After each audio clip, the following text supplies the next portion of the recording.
এবিসিডির মানি বুঝনে এ তুললে আল্লাহরে ডরো, বি তুললে বিসমিল্লাহ করো,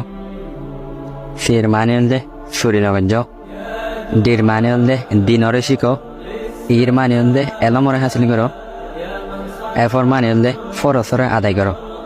জির মানে হলে গুসা নগঞ্জ, এইসর মানে হলে হস করো, আয়ের মানে হলে ইবাদত করো, জের মানে হলে জামাতের সাথে নামাজ পড়ো, কের মানে হলে কলিমা পড়ো, এলর মানে হলে লা ইলাহা ইল্লাল্লাহ ইল্লাহ পড়ো, এমর মানে হলে মুহাম্মদ রাসূলুল্লাহ পড়ো, এনর মানে হলে না, ওর মানে হলে উমর সাইরে কথা হইও, পির মানে হলে পর্দা করো, কিউর মানে হলে কোরআন শরীফ তেলাওয়াত করো, আর মানে হলে রোজা রাখো, এসর মানে হলে শুকরিয়া আদায় করো, টির মানে হলে তওবা করো, ইউর মানে হলে অনকান তু আল্লাহরে কেতু অমিত সন, আল্লাহরে কিয়া উদ করে থাকুন,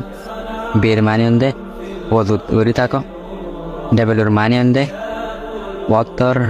কদর করো, টাইমর কদর করো, এক্সর মানে হলে এক্সট্রা নফল নামাজ পড়ো, ওয়াইয়ের মানে হলে ইয়াকিন আল্লাহর ওরে রাখো, জেটার মানে হলে আল্লাহর জিকির করো। আর যদি সে তুমি এবিসিডি ইন তত সইদ লাগে দইলে এনে লাগিন তুমি আমাকে কমেন্টের মাঝে ইয়েস এনে লিখে দিও আর আরে ফলো করিতে নকনাইও।